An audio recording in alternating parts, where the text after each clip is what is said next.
Welcome to the Agronomy and Farm Management Podcast. I'm Amanda. And I'm Elizabeth. Thanks for joining us today. Hi everyone, Amanda here with a quick note about today's podcast. We're splitting up today's interview with the Ag Law team into two parts. The first part covers hemp and the Lake Erie Bill of Rights, and part two in the next podcast will cover solar leasing and the Roundup cases. We also have a weather outlook from Aaron Wilson at the end. We hope you enjoy. Well, folks, welcome to the Agronomy and Farm Management Podcast. We are joined again by the Ag Law team. It's been a couple months since we've had you guys on, so we're looking forward to some updates. There's been a lot going on. Peggy Kirk Hall is our Director of the Agriculture and Resource Law Program, an Associate Professor with The Ohio State University. Also joined by Ellen Essman. She's a Senior Research Associate with the program, and then Evin Bachelor as a Law Fellow. So thank you guys for joining us today. You're welcome. So like I said, there's been a lot going on. You have a pretty active blog, and you've been sending out a lot of updates on several topics. Today, I think we'll focus on hemp, the Lake Erie Bill of Rights, solar leasing, and then talk about new movement in the Roundup litigation as well. So let's start out with talking about what's going on with hemp legislation. I know a lot of farmers are eager to have another crop potentially in their rotation. Right. That has generated a lot of interest from the farm community. There are a lot of benefits to growing hemp as an alternative to putting some acres in corn and beans. So there is legislation in Ohio, and it's moving. It's already gone through the Senate. It's passed the Senate, and it's before the House right now. And that legislation would follow up on legislation passed in the last Farm Bill that would remove some of the barriers to growing hemp. But the Farm Bill handed down that ability for states to address how they would go about authorizing hemp production within the state. You want to talk a little bit more about the Farm Bill provisions first, Ellen? Well, like Peggy said, the Farm Bill gave the power to the states to kind of make their own program under the framework of the Farm Bill. Mm-hmm. But the federal rules have not been implemented yet for hemp. So even if Ohio were to pass this bill soon, we would still have to wait until the rules are implemented on the federal level for it to be carried out. Right. So the bill in Ohio right now would allow hemp to be grown, so it would remove the illegality of growing hemp, and it also would direct the Ohio Department of Agriculture to establish rules for Ohio's program. And then Ohio's program, those rules would have to go to the federal level for approval by USDA. Right. And they yet don't have all of their rules developed in order to allow for that approval. But it could take a while to get the program up and running. I think the last time I read, and this could have changed, but they weren't thinking that the rules would be finished until August or September. So later, it's not going to happen this year. Yeah, there could be some disappointment that some thought they might be able to plant some hemp this year, but as you said, no one's planting much of anything, let alone hemp right now. But we won't see that this year, but it seems likely that next year that could be a viable alternative crop. And I also hear it's a good cover crop, so we could see it going in time for that as well. So how are other states, like Vermont, they grow hemp, right? So how are they allowed to, what's the difference there with the federal? So was Vermont under the pilot program? So in the 2014 Farm Bill, there was a pilot program, and states could, if they decided to implement a pilot program to grow hemp and research it, and on that basis. So they're still growing it under that legislation. Okay. Yeah. I know we're kind of preparing for this a little as best we can as far as trying to pull some budget resources together and things like that to help farmers make those decisions once we do have the go-ahead. Yeah, it's an interesting crop, and I think it gets interesting reactions from people, of course, because of that connection to marijuana being in the same family. But it does sound as though there are some benefits that we should take a good look at in Ohio. The other benefit relates to our Lake Erie discussion that we're going to have, and that is that it requires less chemical application for a hemp crop, and so a lot of states are interested in it for that reason, as well as for the cover crop benefits. So we'll see, I guess, where all those economic issues go, but from the legal perspective, we still have a few things to get through before our farmers can start growing. I'm pretty confident that they will be able to start growing. It's just a matter of when. So coming soon. I think agronomically it would be helpful to have another crop in the rotation. I mean, in my area, farmers have pretty much given up on wheat due to low prices. Although straw, I hear, is going for a pretty penny right now, but it's good to have multiple crops in the rotation for soil health, and of course they need to be profitable to make that happen. So interesting. Yeah, that's what we need to see. How profitable will it be, right? Yeah, exactly. Right, and we should also mention too, the Farm Bill made it subject for crop insurance and programs, so it will be treated as, as a commodity for those purposes. Yeah. So you mentioned the Lake Erie Bill of Rights, and that's what we spent most of the time talking about the last time we were together. And it seems like we were saying everything's moving really slow on the hemp. It feels like on that a lot has happened since the last time we talked. Yes. So do you want to fill us in on what happened just since that was passed? Sure. Let's start first with talking about the lawsuit in federal court that the Drevis Farm Partnership filed against the city of Toledo to try to stop enforcement of the Lake Erie Bill of Rights, which we call LEBOR. So do you want to do a little update on the last thing you reviewed on that case, or do you want me to start? Yeah, so we just saw today that in the past week or so, the state of Ohio has finally issued their complaint. They filed it with the federal court last week. Their intervention was approved just a couple of weeks ago, which allowed them to become a party. Since they weren't originally a party, they had to request that the court let them in. So now the state is arguing kind of some of the same things that we had originally questioned, that the state owns this, they hold it in public trust for the people of Ohio, and that all the things that LEBOR would try to do would violate the state's rights. So we've seen that complaint come in, but then also we have seen the Toledoans for Safe Water group, along with the Lake Erie ecosystem, the actual Lake Erie trying to sue. They were not allowed to intervene into the lawsuit, so they will not be parties in the lawsuit.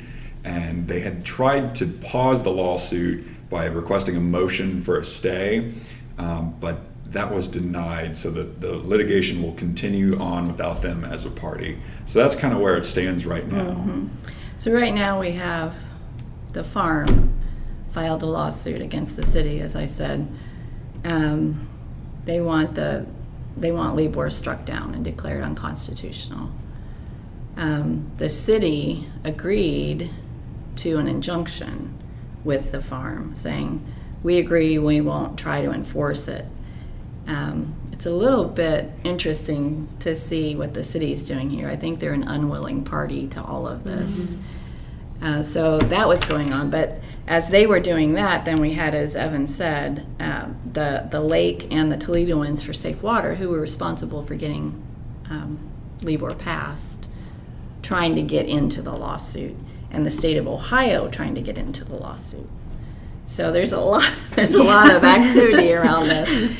So Ohio is now in. They're allowed to be in the lawsuit, but the Toledoans for Safe Water and the Lake Erie ecosystem were not approved to get into the lawsuit, so they're out.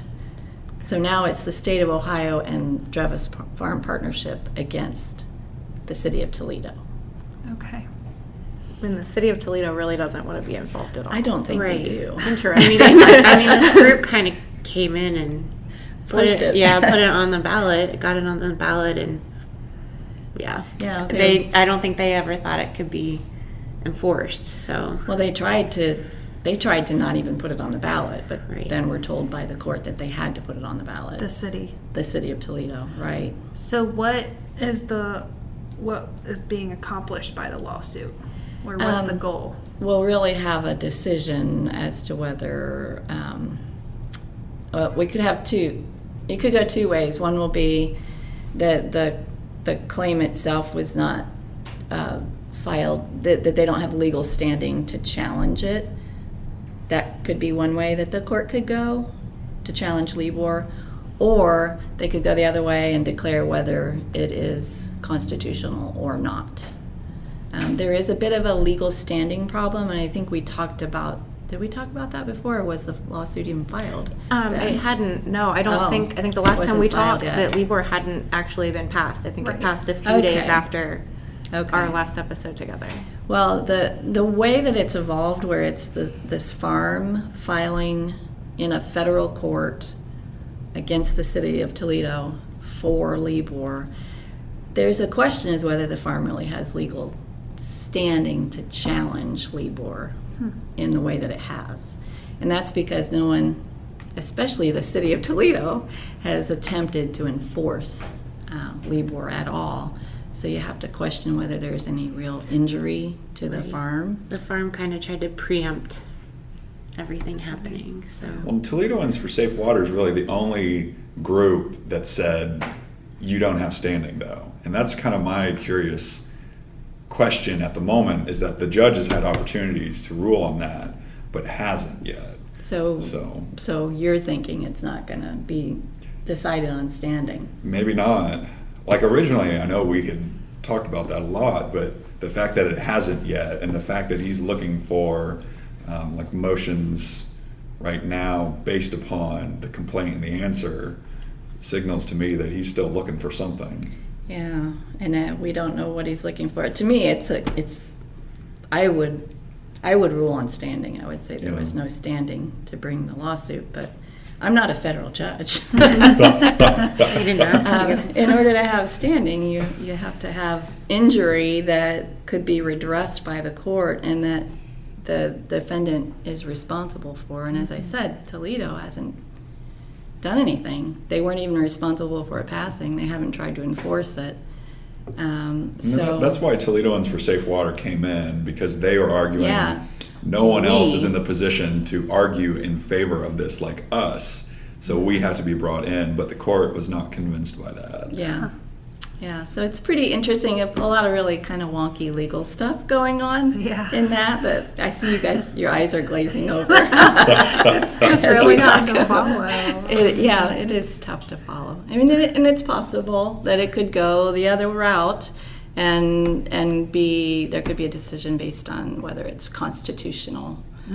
The LEBOR Act itself, which I think many of us doubt its constitutionality. So that could be an outcome that we'd see. Yeah, this is kind of like a law soap opera. Yes, very much And I think so. we were going to talk about Ohio really does have kind of comprehensive laws, more so than other states when it comes to runoff from farms and what they're doing about it. We're trying, Right. right? Right. It seems more than some other states, at least. In the Ellen and I Midwest. just issued a national report through the National Ag Law Center that looks at how states are addressing the management of agricultural nutrients and how they impact water quality. And Ohio has more pieces and parts than a lot of states do, Okay. especially with our recent, the fertilizer applicator certification training, with the watersheds in distress rules that are going on. There's more going on in Ohio than in And many other places. Some states have similar things, but I'd say we're in the top tier of Yeah. people trying to get on, I don't know, preempt the problem, I guess. Yeah, I would put Maryland and some of those states in the Chesapeake Bay region. And it's kind of interesting when you look at the whole country because you see the patterns. Those that have been closest to serious water problems, as we have here in Ohio, have more in place. Florida has a lot. Yes, Yeah. Virginia, the states around, as I said, the Chesapeake Bay and down the Mississippi, some of those states going down into the Gulf and the hypoxia zone have more approaches in place. A lot of those are voluntary, but we found a number of mandatory approaches across the country. So we have some. That's not enough for actually the Lucas County Commissioners, who also filed a lawsuit recently over Lake Erie. So we have 3 lawsuits going on. We have the Drevis Farm LEBOR lawsuit that we just talked about. The Lucas County Commissioners have sued the U.S. EPA in federal court over Lake Erie. And then we have the ongoing one with the Environmental Law and Policy Center. Yeah, Are they the only party in that one? that I remember. And they have filed against the state. Wait, did they go state or federal? Federal. Federal as well. So there are 2 against Yeah. EPA. the U.S. EPA for not for improperly approving Ohio's total maximum daily load regulations. So we part of the impaired touched on that lake. last time a little bit. Yeah, the impaired waters issue. Yeah. So it's interesting, even though we're saying it seems like Ohio has a lot going on, there's the other big issue in the lake, and that is the impaired water status and whether Ohio is going to create the TMDL's total maximum daily loads, and they've really been dragging their feet on that. So, I mean, I think we were 2 or 3 years behind. Michigan. Yeah, yes. the due date for that, really. Yeah, so a lot of litigation over Lake Erie these days. Yeah. Yeah, and unfortunately, with the wet spring we're having, that typically brings a big load into the lake and results in a big bloom. So I don't think it's an issue we're going to stop hearing about anytime soon. Right.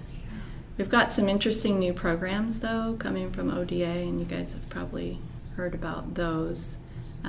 Sending more money up into that watershed with some of the new programs. So there's always talk of more coming to try to address the problem, but Yeah, there's no Let's short-term fixes. So. in the meantime, there's litigation. Lots of litigation. Sometimes that's a fix and sometimes not. So we'll see what happens with that.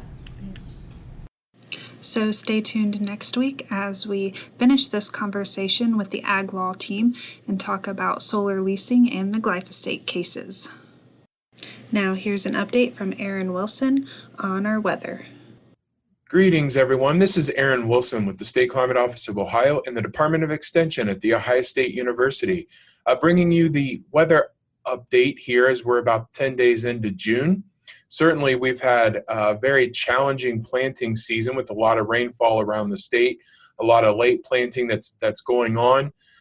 This past week, we had quite a good break, I think, for counties across southern Ohio to really achieve some planting success.